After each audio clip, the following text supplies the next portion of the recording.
Hey guys, welcome to the Centre Bounce. Today we're talking about Darcy Cameron, the $465,900 ruck forward from the Collingwood Magpies. Stay tuned.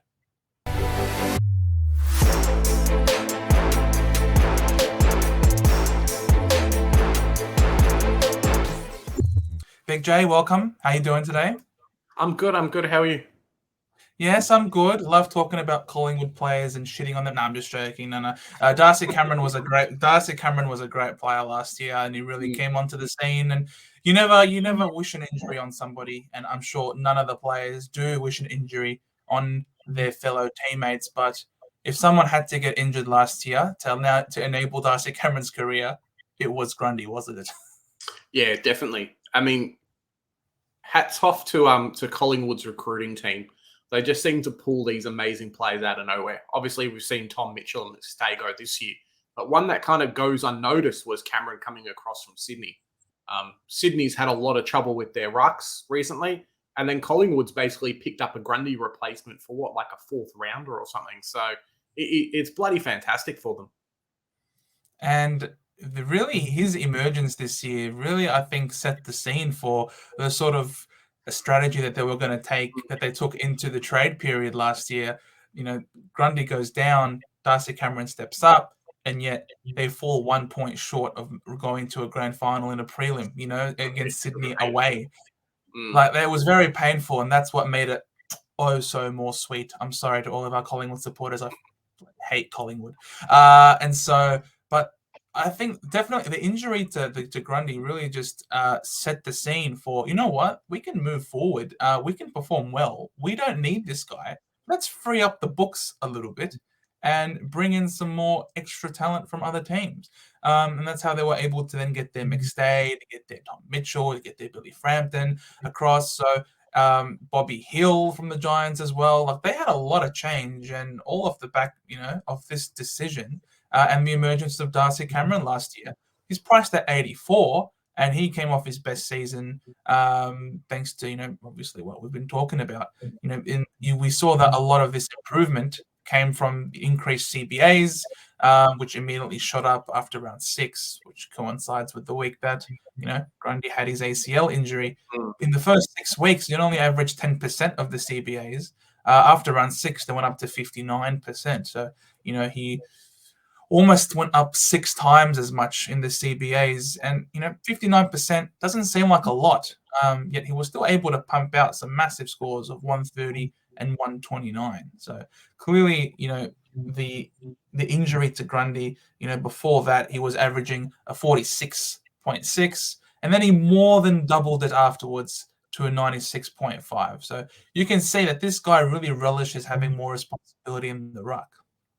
Yeah, it was one of those players that I wish I had picked up in Supercoach, and I think I had suggested a few people to him. Started pumping out some really big numbers. This might have been around round 8 before his real kind of jump up in price. But yeah, one of those guys I definitely missed and relished not having him in my team. Who doesn't love Ruckman in the forward line? And now we get him as DPP this year. He's available for us in the forward line. I know we've just finished up our Wits review talking about how good he is there, how good Marshall is. But, another Ruckman that you can grab in the forward line is fantastic. I'm a big advocate of not picking forwards, as we've seen from our breakout forwards player video. Guys who can play multiple roles and are lucky enough for us to grab him there. Darcy Cameron's one of those players. I think he's only going to get better with the likes of Tom Mitchell in the team. Someone who can really take his ruck hitouts, I guess is the right word, and then distribute that off. I know last year Collingwood wasn't rated very highly in contested possessions, so having someone like him in there, and obviously the rise of Nick Dacos this year, coming up to new heights, dominating preseason, is only going to make Darcy Cameron scoring better.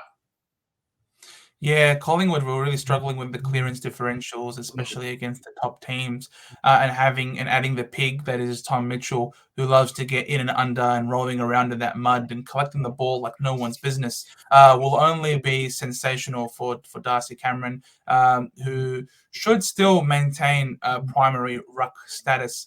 The only thing is, I suppose, with him is that a lot of the games that he played last year also was involving I suppose whether or not our viewers consider this a pro or a con, but most of the games that Darcy Cameron played last year did have, shared duties with Mason Cox. And then by reports, Mason Cox will be, playing as well a lot of minutes this year. So, there was still some big scores with Mason Cox in the side, but if you look on the flip side, in games where Mason Cox was the primary ruckman, it really caused a lot of issues for Darcy Cameron. He really had some poor scores of 45, 64, 71 when you had primary ruck time be in Cox's hands. So if Cox is going to keep playing a lot of minutes, it's really nerve-wracking that he might end up still being, having a lot of ruck time. And these poor scores were in the back half of the year. So it's not like it was, at the start and they realized, oh no, we love Darcy Cameron. It was towards the back end of the year. So we definitely have to wait and see during this preseason games, what the ruck split is going to be like.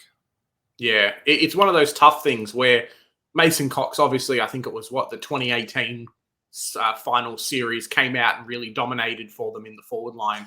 But outside of kind of the odd kind of one or two grabs he gets per game, he really doesn't do a lot around the field. So being that super tall 7-foot ruckman means that you're kind of stuck in that position. You're not as mobile as a Darcy Cameron up forward. You can't really move back or rotate around like a Max Gawn, which when they're both in the team, I think that the natural role is to have Darcy Cameron as the second, purely for the fact that, hey, Cox can't play anywhere else. That's exactly right. So it does make things a bit nerve-wracking in that respect. And then they've gone and added McStay. And again, like, you would expect him to be playing more forward to help give them another avenue to goal. So, that could also, that's probably the position where, Darcy Cameron would probably be playing secondary when he's resting up forward. However, they now have Dan McStay. Again, what does that do for Darcy Cameron? Does that mean that he gets more wing time stoppages, I suppose, as opposed to center bounces? It is a bit of a weird one. They do become really tall, especially if they play all three of them, which is something that Collingwood didn't feature at all last year. They really were not a tall team. But this coming season, things could change. McRae might think that, look, we just fell short. This could be a way to get us over the top. So there's definitely still a lot to wait and see over this preseason. And really, even how Darcy Cameron comes back from that injury, right? I mean, there was a bit of an injury scare not too long ago with Darcy Cameron. Another one of those ruckmen who has a question mark over his head. I know we've highlighted it before, but injury ruckman in the preseason never really looked good as a final choice in your team coming round one. I believe he did have a bit of a hamstring scare during one of the training sessions, kind of tweaked it, came back on, couldn't do much, and then took the time off for the rest of the time. I think he's okay at the moment, but, it's only February. It's the start of February, and he's already having troubles there, which is a real shame for a player that at his price, if he's fully fit, playing kind of a main ruck role at Collingwood would be a fantastic selection for everybody. Just kind of have to keep an eye on it, see what happens.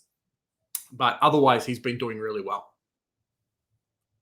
He's someone that you're not picking to really upgrade either. I mean, with what he's priced at, if he's priced at 84 and he starts to makes 100K, then that means that he's averaging over 100. It means he's averaging 104, and that would squarely put him, I think, in the top 8 forwards in the forward line. So if you're picking this guy, you're picking him to hold on to him all year, and so you really want to be, I suppose, sure that this player that you're picking moving forward is actually going to be right to go and has a friendly role, because he will be taking up one of those primo slots on your field, and having some. And you don't want to be undercounting the primos that you've got. It's always best to have more primos than not, because it just saves yourself trades moving forward. You want to lock in the players that are going to play, that are going to finish in the top of their lines.